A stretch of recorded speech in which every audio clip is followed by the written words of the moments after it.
Captain Shyam बहादुर चौहान के notes के जरिए आज हम समुद्री सुरक्षा के एक काफी अहम पहलू पर बात करेंगे। हाँ।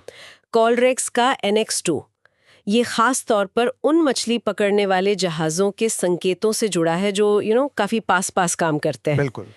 ये नोट्स AI की मदद से संकलित है, तो हमारा मकसद है इन जरूरी नियमों को और साफ तौर पर समझना। हाँ, और ये समझना इसलिए भी बहुत जरूरी है क्योंकि जब जहाज, खासकर मछली पकड़ने वाले जहाज पास होते हैं ना, तो टक्कर का खतरा या उनके जाल वगैरह आपस में उलझने का खतरा वो काफी बढ़ जाता है। अच्छा, तो ये नियम इसी जोखिम को मतलब कम करने के लिए हैं। ठीक है, तो चलिए शुरू करते हैं। हाँ। नियम 1 जो जनरल है वो कहता है कि पास मछली पकड़ने वाले जहाजों को खास लाइट्स या शेप्स दिखाने चाहिए। हाँ। क्यों?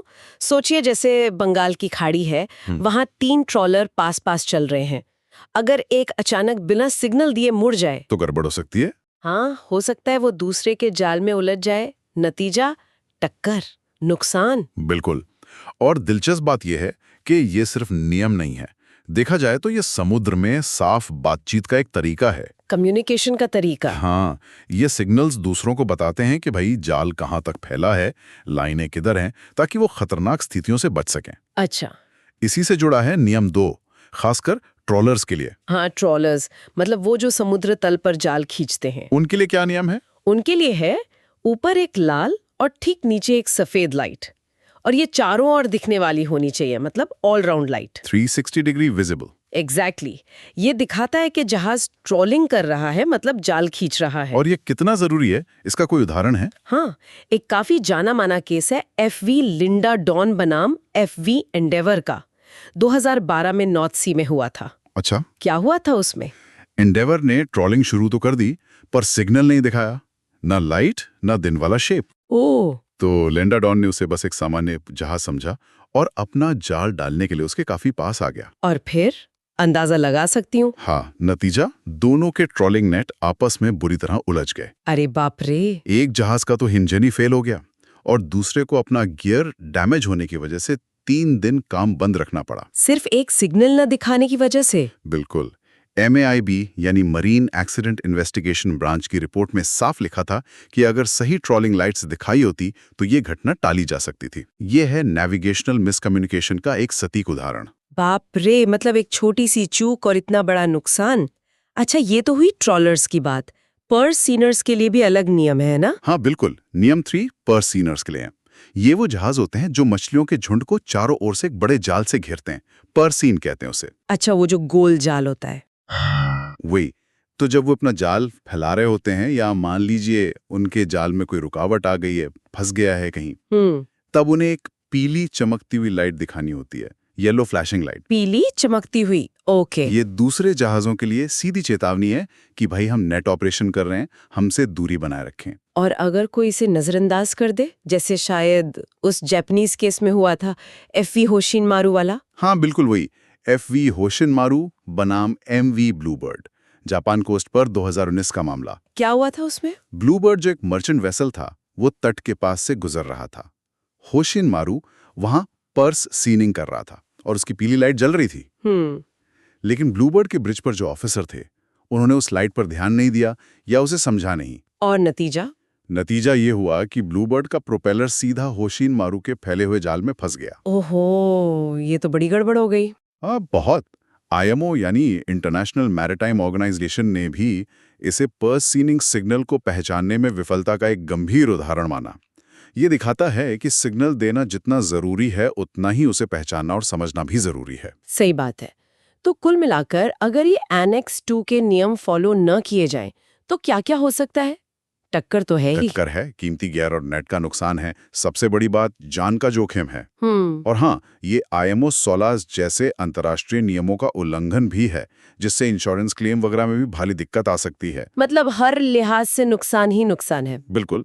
अगर हम इसे थोड़ा बड़ा करके देखें तो कुछ मुख्य बातें हैं जो हमें ध्यान रखनी चाहिए। जैसे कि? पहला, हर जहाज को अपनी गतिविधि के हिसाब से सही सिग्नल दिखाना ही चाहिए, दिन हो या रात। ठीक है। दूसरा, सिर्फ सिग्नल पर निर्भर नहीं रहना है।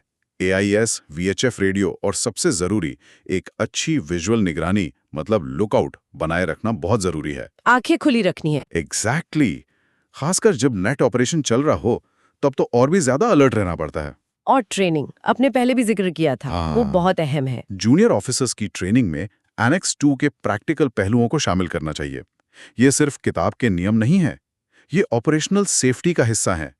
उन्हें पता होना चाहिए कि समुद्र में ये लाइट्स और शेप्स असल में दिखते कैसे हैं, उनका मतलब क्या है। बिल्कुल। तो संक्षेप में कहें, कॉलरेग्स का एनेक्स 2 हमें यही याद दिलाता है कि समुद्र में साफ संकेत, क्लियर सिग्नल्स ही सुरक्षा की भाषा है ना? एकदम सही। चाहे ट्रॉलर हो या पर्स सीनर, अपनी मौजूदगी और अपने काम की सही जानकारी देना सबकी जिम्मेदारी है ताकि सब सुरक्षित रहें। हाँ, और ये एक महत्वपूर्ण सवाल भी उठाता है जिस पर सोचने की जरूरत है। क्या सवाल? देखिए, सिर्फ संकेतों को जानना या दिखाना ही काफी नहीं है। सवाल ये है कि ब्रिज टीमें, खासकर उन इलाकों में जहां मछली पकड़ने की गतिविधि बहुत ज्यादा होती है, अपनी सिचुएशनल अवेयरनेस को, मतलब आसपास की स्थिति की जागरूकता को और बेहतर कैसे बना सकती हैं, तब भी जब मान लीजिए सिग्नल सही ढंग से दिखाए जा रहे हों। सिर्फ सिग्नल देख लेना काफी है या और भी कुछ करने की जरूरत है, इस पर विचार करना जरूरी है। नमस्कार, आज हम कैप्टन श्याम बहादुर चौहान द्वारा एआई की मदद से तैयार किए गए नोट्स के आधार पर एक अहम विषय पर बात करेंगे। ये विषय है मछली पकड़ने वाले जहाज़ों के लिए ज़रूरी समुद्री संकेत, और ख़ास तौर पर कॉलरिग्स के एनेक्स 2 पर हमारा ध्यान रहेगा। हाँ, ये वो नियम है जो नजदीकी स्थितियों में, मतलब जब जहाज पास होते हैं तब अतिरिक्त सिग्नल या लाइट्स की बात करते हैं। बिल्कुल। और ये सिर्फ नियम नहीं है, इनकी अहमियत बहुत ज्यादा है। जहाजों की सुरक्षा, समुद्री पर्यावरण और हाँ, लोगों की जान बचाने के लिए भी। सही कहा। अक्सर इनकी अनदेखी शायद हादसों का कारण बन जाती होगी। हाँ, बिल्कुल बन जाती है। देखिए, कई बार इन्हें नजरअंदाज करना बहुत महंगा पड़ सकता है। अच्छा, इसे बेहतर समझने के लिए क्या कोई असल घटना का उदाहरण ले सकते हैं? हाँ, जरूर। 2017 में उत्तरी सागर में एक हादसा हुआ था। 2 मछली पकड़ने वाले जहाज थे, एमवी कैरन और MV Providence. Okay.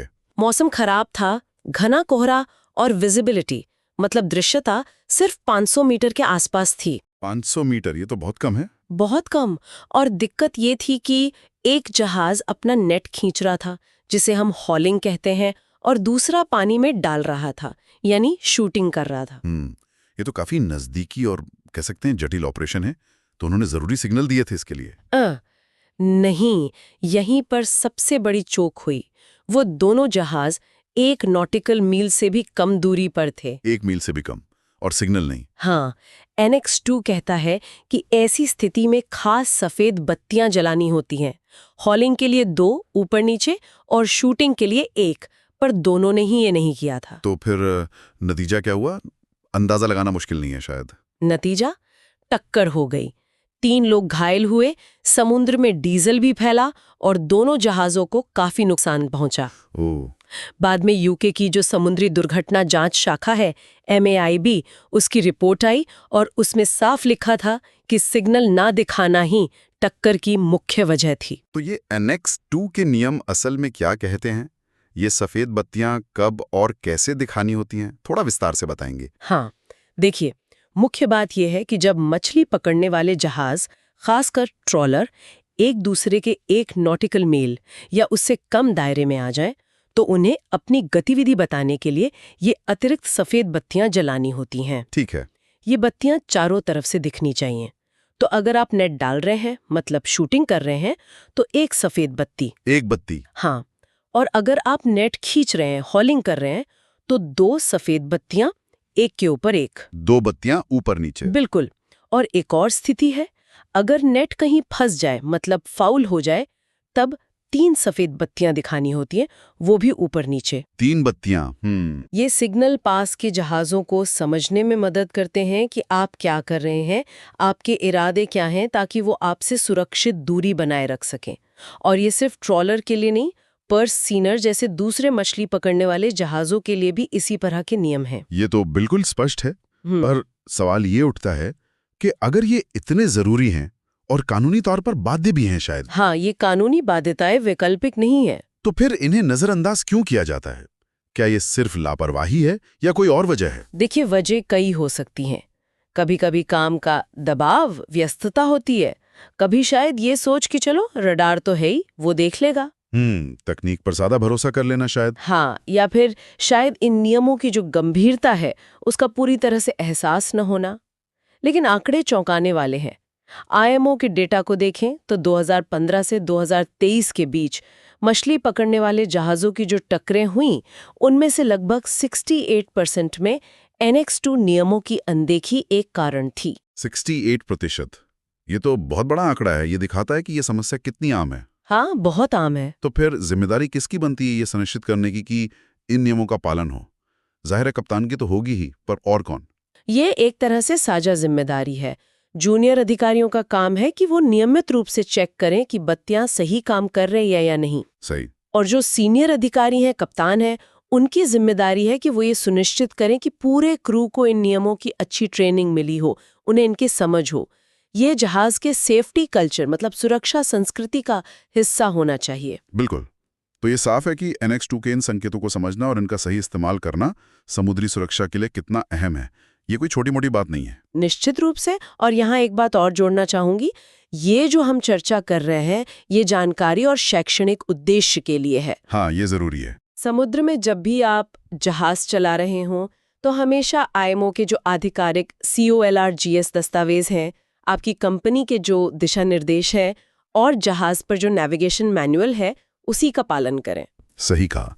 Captain Chauhan के नोट्स, जिनकी मदद से हमने ये चर्चा की, वो भी यही याद दिलाते हैं कि चाहे कितनी भी आधुनिक तकनीक आ जाए, समुद्री सुरक्षा की बुनियाद अक्सर बुनियादी नियमों के पालन और साफ संचार पर ही टिकी होती है। बिल्कुल। ये सोचने वाली बात है कि हम हमेशा, खासकर मुश्किल हालात में, और ज्यादा सतर्क कैसे रह सकते हैं।